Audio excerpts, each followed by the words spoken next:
Abra sua Bíblia em Atos capítulo 10. Eu vou ler só um versículo agora, que é o 36. Eu tenho muito a falar, tem um relógio que não para na minha frente, então eu vou correr para falar tudo que eu quero falar. Enquanto você abre, eu sou esposo da Raquel, como você viu ali, pai da Ayla, e hoje eu vim falar sobre família também. Que bom poder estarmos juntos para refletir sobre esse tema tão prioritário nas Escrituras. E eu acho que ainda temos tempo, nessa reta final desse período, para você ser ministrado no seu coração pela boa, santa palavra de Deus. Amém? Atos 10, 36 diz: esta é a mensagem de boas novas para o povo de Israel. 2 pontos, porque ele vai dizer qual é a mensagem de boas novas. Há paz com Deus. Diga, há paz com Deus. A mensagem de boas novas é: há paz com Deus, por meio de Jesus Cristo, que é o Senhor de todos. Te dando uma intro bem simplificada, embora eu sei que você já conheça essa passagem. Alguns teólogos vão dizer que aqui acontece a segunda maior conversão do Novo Testamento. A primeira é a de Paulo, mas a segunda é do centurião Cornélio, um comandante romano de aproximadamente 100 homens, mas era um homem que amava o Senhor e que temia o Senhor. Deus envia um anjo para falar com Cornélio e diz para ele: eu ouvi a sua oração, mande um mensageiro chamar Pedro, para que ele venha aqui. E ele manda um mensageiro, e enquanto os mensageiros estão indo encontrar Pedro, Pedro tem uma revelação da parte de Deus, onde vê um lenço caindo do céu, com alguns alimentos que a cultura judaica vai entender como impuros. A voz diz: mata e come.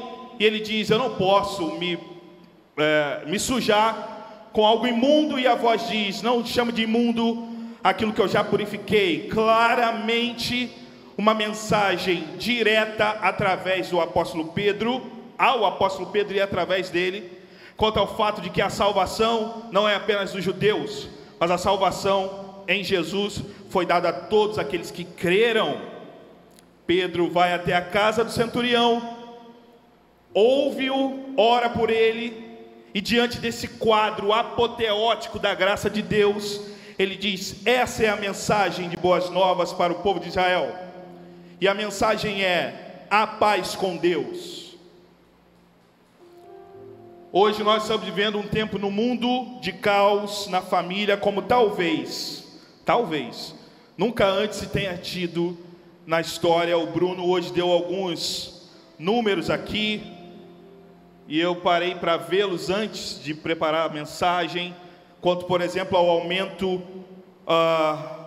de divórcio na pandemia. E o Bruno acertou aqui certinho: 54% em aumento o número de divórcios na nossa nação. Maus tratos com criança aumentou durante a pandemia. Aumento de suicídio aumentou durante a pandemia. E as Escrituras, quanto a essas questões pandêmicas, porque a gente vai fazer uma relação entre a família e pós esse período caótico, né? Durante e pós, a conclusão que a gente pode chegar, talvez, é que as Escrituras são portadoras de uma mensagem, e essa mensagem é o Evangelho. As boas notícias da parte de Deus, que Pedro está declarando aqui, chega a nós através do Evangelho. O Evangelho é de Deus, e o Evangelho fala sobre Deus. Ouvir sobre o Evangelho é ouvir algo que vem de Deus, e que relata, é um assunto, é uma notícia quanto ao próprio Deus. Não tem a ver conosco em primeira instância, mas tem a ver primariamente com Deus. É um anúncio exclusivo e muito específico acerca de Deus, mas esse anúncio exclusivo e específico é direcionado a nós de forma múltiplas, ou seja, de múltiplas aplicações.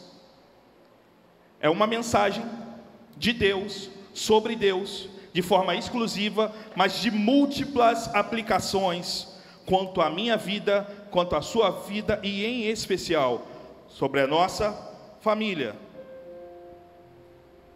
O problema é que durante algum tempo da sua vida, talvez da minha vida e talvez de agora, a gente tenha compreendido errado ou talvez parcialmente o que é o Evangelho, ou qual é a proposta do Evangelho.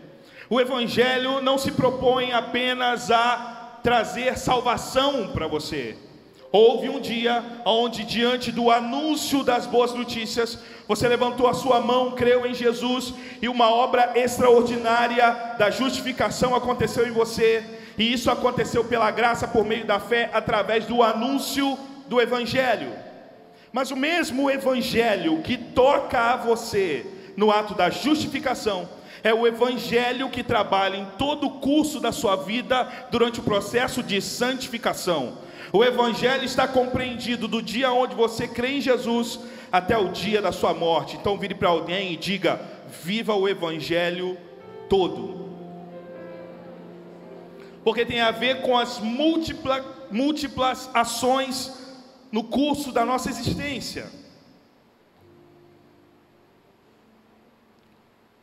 Qual é o problema? O problema é que se o Evangelho que nos alcançou e que se propõe a trabalhar durante todo o curso da nossa vida não é mais a pauta da mesa, se o Evangelho não é mais o assunto entre a família, se a cruz de Jesus já não é mais o assunto da nossa mesa, meu irmão, outra coisa o será.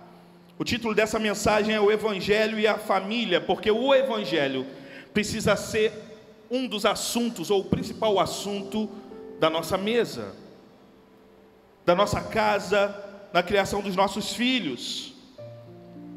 Se nós não tivermos o Evangelho como a pauta da criação dos filhos, se nós não tivermos o Evangelho como a pauta relacional do marido para com a sua esposa, nós teremos falta de amor e de perdão, porque só é capaz de perdoar quem tem a consciência do tamanho do perdão que recebeu. Então, se você não se compreende através do Evangelho amado e perdoado por Deus, você não consegue perdoar sua esposa. Perceba, não é uma relação de treta no casamento, é uma relação de ausência do Evangelho. Você está entendendo? Precisamos do Evangelho da glória de Cristo, criando e fincando dentro da nossa casa uma cultura do reino de Deus sobre a mesa relacional, sobre o ambiente onde a gente come, sobre o ambiente onde a gente desfruta de comunhão com a nossa família. É do Evangelho que a nossa família precisa para que o rumo das coisas permaneça bem. O Evangelho da glória de Cristo é um chamado de Deus aos seus filhos para a mesa,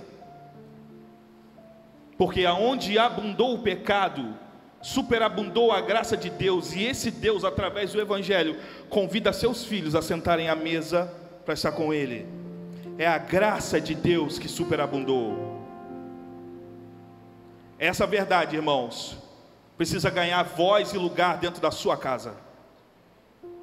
Essa verdade, onde Deus nos convida a ter paz com Ele, precisa estar na sua mesa, precisa vir antes da série da Netflix, precisa vir antes de todas as coisas dentro da sua casa, porque senão você vai se equivocar quanto ao problema da criação dos filhos e quanto ao problema da sua família e do seu casamento. Será um equívoco se o Evangelho não soar claramente dentro da sua casa. Eu quero falar sobre o Evangelho, sobre o trabalho que Ele continua a fazer em nós e que precisa continuar a fazer dentro do seu coração, dentro da sua casa, dentro da sua vida, cara. Sabe, não perca a sua família e o seu filho pela ausência do Evangelho, porque Pedro está dizendo: a boa notícia chegou, ela está entre nós, a paz com Deus. Mas se o Evangelho não for a pauta da mesa, talvez você construa uma relação com Deus a partir de uma visita na sua casa no domingo de manhã, ou pior, durante a pandemia, 2 horas de programa na televisão, através dos cultos online. Foi dito aqui hoje, a igreja não resolve o problema de ninguém, cara. Mas nós anunciamos uma mensagem que, se você receber, você que não é cristão, e você que é crente há mais de 30 anos, as coisas vão começar a ter paz dentro da sua casa. Sabe, as doutrinas da graça precisam voltar a ser uma coluna na família, cara. As doutrinas que falam sobre a graça de Deus precisam ser a base da mesa, a base daquilo que a gente fala quando está com os nossos filhos, com as nossas esposas. Para refletir 2 minutos quanto a qual é o tipo de conversa que vocês têm tido dentro da sua casa. Eu penso que precisamos ecoar, por exemplo, na mesa, assuntos quanto à depravação total. Seu filho, sua esposa, você, precisam compreender que vocês são pecadores. E que não tem a ver com o quanto de capacidade nós temos, mas com a graça de Jesus que chegou até nós através do Evangelho. Isso precisa ser pauta da mesa. Maridos e esposas, levante a mão aí, quem é marido, quem é esposa, levante a mão bem alto. Uma mensagem para você, maridos e esposas, creiam e anunciem a perseverança dos santos para os seus filhos. Ensinem a eles que um vírus não é capaz de afastar a comunhão com Deus, porque se ora a primeira morte nos afasta uns dos outros, não passaremos pela segunda, porque estaremos com Ele para sempre. Eu te pergunto, seu filho tem essa convicção sentado à mesa? Não é um problema de quanto rebelde seu filho é, mas é o quanto de evangelho talvez esteja faltando dentro das nossas casas. Ensine a sua família, por exemplo, quanto ao sacerdócio real. Eu acho que foi o Bruno que falou aqui hoje também.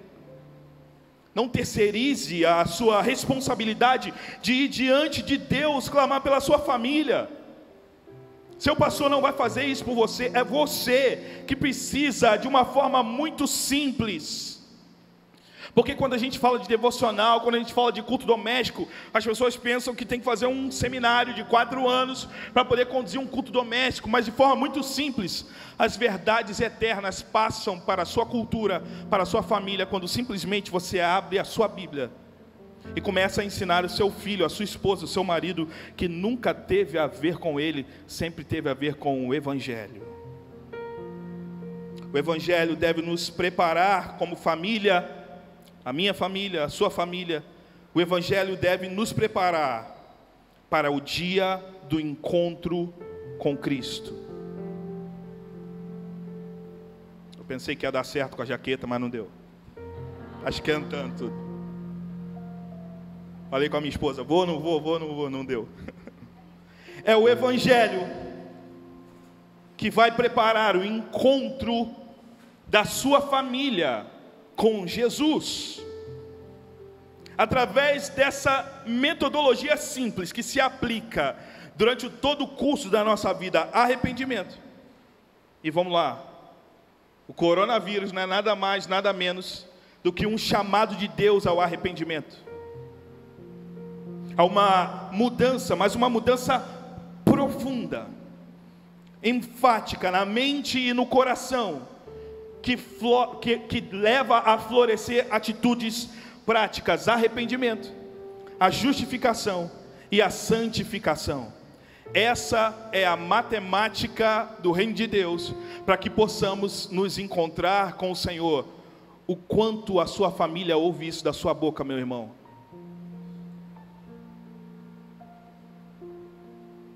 Não tem a ver com uma conferência. É maravilhoso estarmos aqui. No ano de 2016, eu estava aqui pela primeira vez. Deus impactou minha vida. Aí no final de 2016 eu fui consagrado pastor. Mas sabe, não tem a ver com esse ambiente. Aqui é um lugar de preparação para equipar você, para quando você for para casa hoje, abrir a sua Bíblia e não ter uma revelação extraordinária da parte de Deus, mas anunciar o Evangelho da glória de Cristo. Amém? Algumas pessoas perguntam: Deus se calou durante a pandemia? Ele não está falando com a igreja. Deixa eu te dizer, Deus nunca, em nenhum momento se calou durante a pandemia. Ele está falando conosco em todo o tempo, através do Evangelho. Deus falou conosco e continua a falar através do Evangelho. O Evangelho precisa tomar um lugar mais alto dentro da sua casa, dentro da minha casa, no seio da família. Ele precisa ser aculturado na mentalidade e no coração da sua família. O Evangelho precisa gerar em nós algum tipo de assombro e de terror diante da revelação de quem nós somos e quem Deus é. Até porque diante de Deus, quando deparamos com quem Ele é, automaticamente a gente vai perceber quem nós somos. Foi o que aconteceu com Isaías. Eu não sei, quando você lê Isaías 6, se você tem a compreensão do que aconteceu ali, mas o texto vai dizer que no ano que morreu o rei Uzias, eu vi o Senhor. Eu não sei quantas vezes na sua vida você viu o Senhor assim, né? Mas Isaías viu o Senhor, ele estava sentado no trono, ele viu a glória de Deus, ele viu os meus irmãos lá, os serafins. Cara, Isaías teve uma revelação da glória de Deus, e ele, diante daquilo, ele não disse: que bom que eu estou aqui, eu sou um merecedor de estar aqui. Ele disse: eu vou morrer. Ai de mim, eu vou morrer. Porque ele viu a glória de Deus. O Evangelho precisa nos apresentar a glória de Deus, para que assombrosamente reconheçamos o nosso pecado, nos submetamos à soberania de Deus e tenhamos atitudes como essa que a gente viu ainda há pouco aqui.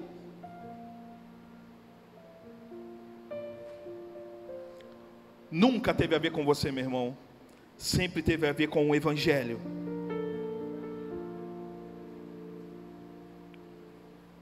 Ver as coisas de Deus sem se relacionar com a glória de Deus é uma experiência que eu chamaria assim de uma experiência de vazio.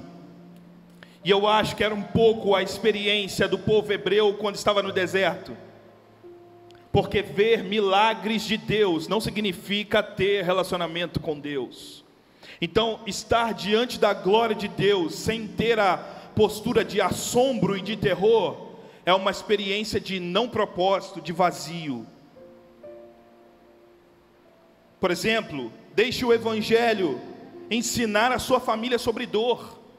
Abra aí de novo a sua Bíblia, rapidão. Se eu não me engano, o pastor Luciano leu ontem, 2 Coríntios, capítulo 1.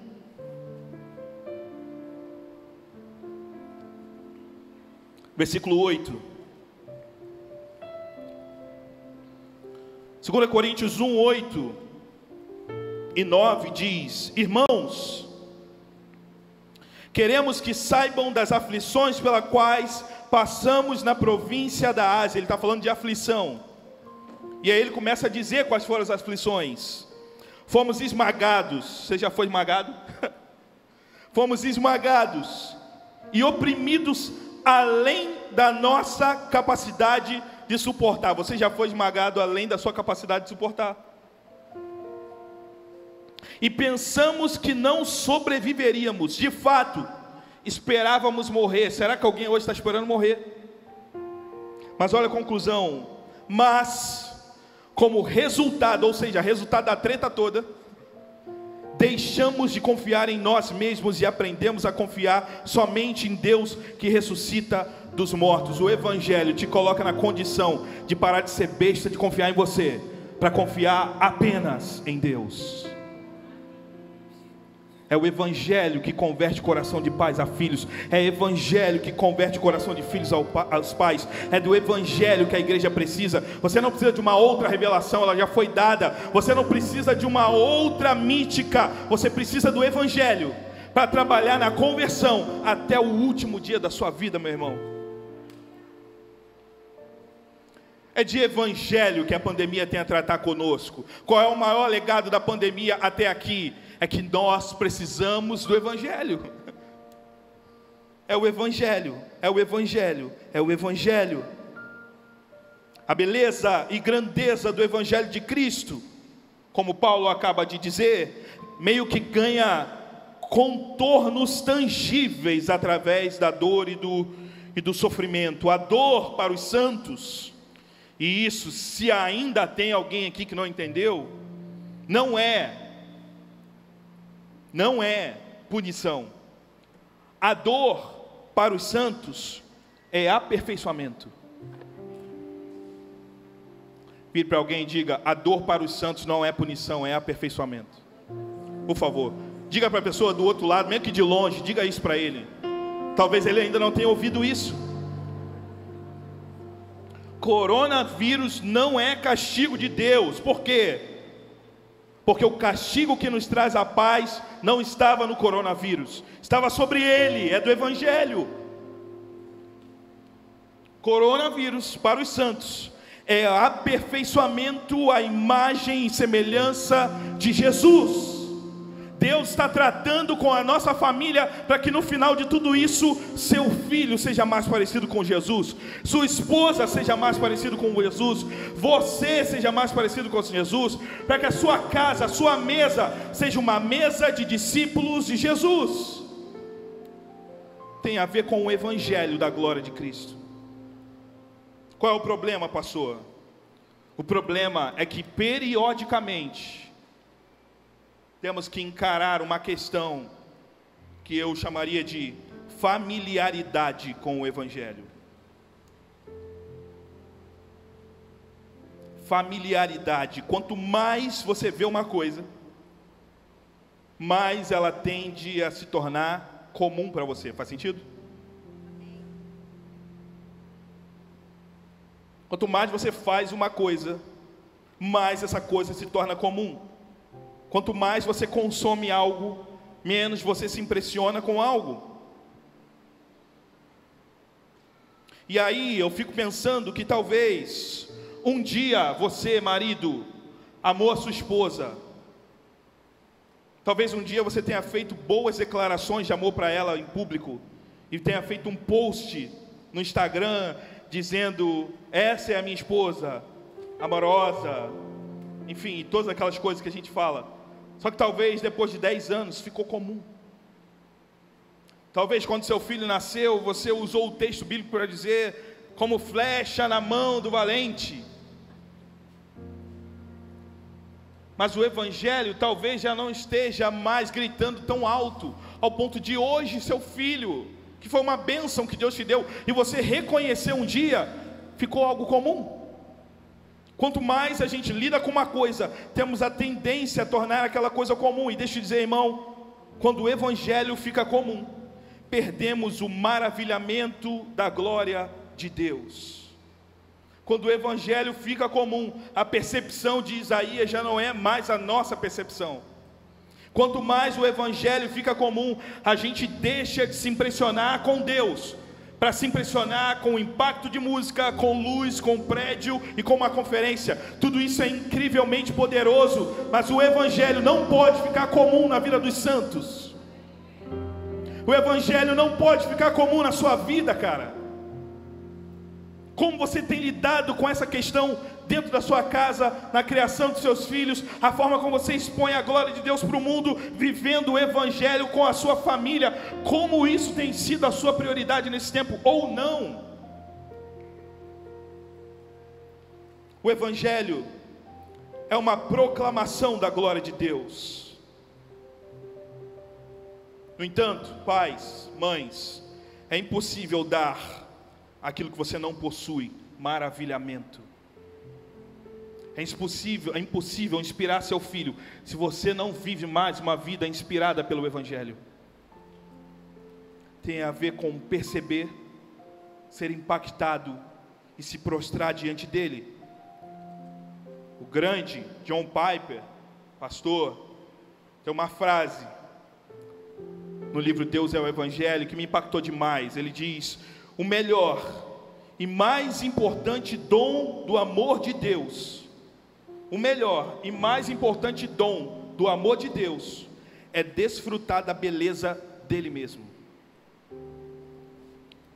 É desfrutar de Deus. A beleza do Evangelho é desfrutar do Deus do Evangelho. É disso que ele está falando. O Evangelho mostra quem realmente somos e quem realmente Deus é. E sabe, para começar a terminar, meu tempo está acabando. A Bíblia fala de Moisés. Diante de um Moisés confuso, Deus se apresenta para ele e diz: eu sou. Moisés era um hebreu que foi dado a ser criado por egípcios. Você sabe bem a história. Ele não era egípcio, ele era hebreu. Mas sendo hebreu, ele é criado por egípcios. Mas sendo criado por egípcios, ele vê um hebreu sendo açoitado e ele vai lá e defende o hebreu e mata o egípcio. E ele foge e vai para o deserto naquela ânsia de saber que eu sou. Eu sou hebreu, eu sou egípcio. Ele está confuso, ele não sabe quem ele é. Quantas vezes, dentro de casa, diante de uma postura que a gente tem que tomar, a gente fica confuso. A gente não sabe quem a gente é. Diante de um quadro pandêmico que assola a nossa família, a gente não sabe quem a gente é. Eu perdi uma avó e uma tia ano passado. Enterramos minha tia num dia, minha avó foi enterrada no outro dia. A gente perde as estribeiras. Foi o que aconteceu com Moisés. Mas diante da sarça ardente, Deus começa a colocar ordem dentro da cabeça de Moisés, dizendo quem ele é, Deus, para dar destino para quem Moisés é. Porque todas as vezes que estamos perdidos, sem saber o que fazer, no encontro com Deus, ele vai se apresentar como ele é. E quem ele é, dá destino para quem a gente tende a ser. Ele diz: isso aqui não é Anubis nem Ra, então tira a sandália dos seus pés. Isso aqui é terra santa. O eu sou está enviando você. Vai acontecer isso, isso e isso. O coração vai endurecer. Eu vou fazer isso, isso, isso e isso. Vai. Diante das confusões da vida, Deus se apresenta como alguém para definir processos. Sabe, o Evangelho é Deus na sarça ardente. Alguém a ser temido e adorado, dando destino às nossas famílias. O Evangelho nos coloca no nosso devido lugar, dependentes de Deus, carentes de Deus, vulneráveis. O Evangelho não te faz achar que você é o Iron Man, mas que talvez para alguns, como a mim, periodicamente, me faz crer que eu sou o maior pecador da face da terra. Tudo isso ressalta a glória de Deus. Nunca teve a ver com você, sempre teve a ver com a glória de Deus através do Evangelho. Enquanto estivermos por aqui, o legado da pandemia para nós e para as nossas famílias, e eu vou apenas citar e eu quero orar pelas famílias aqui, mas eu diria que enquanto estivermos aqui, enquanto o Senhor ainda não nos chamar, a gente está aqui agora, mas enquanto estivermos aqui, eu acho que até aqui, temos alguns legados da pandemia. Primeiro, Deus não perdeu o controle de nada. Ele está sentado no seu trono, e por conta disso, tudo está em perfeita ordem para a sua glória. Deus continuará para sempre sendo Deus. Segundo, coronavírus, na minha interpretação, é um marca-texto para destacar a glória de Deus nesse tempo. Sabe o marca-texto que você compra e você destaca o texto? O coronavírus não tem a ver com a morte de algumas pessoas, tem a ver com o destaque da glória de Deus. Terceiro, ele nos chama ao arrependimento através da cruz de Cristo. Pais, hoje é dia de se arrepender. Mães, hoje é dia de arrependimento. Filhos, hoje é dia de arrependimento. Porque o Evangelho chegou à paz com Deus. Quarto, Ele não faz isso essencialmente para curar a gente do Covid, mas para a sua glória, para nos levar um dia para onde Ele está. E por fim, essa glória, a glória de Deus, através do Evangelho, que tende a entrar nas nossas entranhas, essa glória deve infiltrar-se em cada contexto em que eu e você estamos inseridos. Esse Evangelho tem que estar na mesa. Tem que estar na mesa. Eu gostaria que você ficasse de pé nesse momento. Eu quero orar pelas famílias. Não saia do seu lugar para fazer isso, mas se você está do lado da sua esposa, do seu esposo, do seu pai, da sua mãe, enfim, dê a mão a ele aí.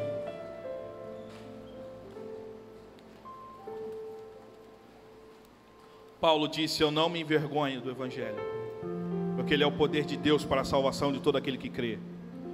Eu não ousaria fazer como um pastor aí que subiu no púlpito para dizer isso.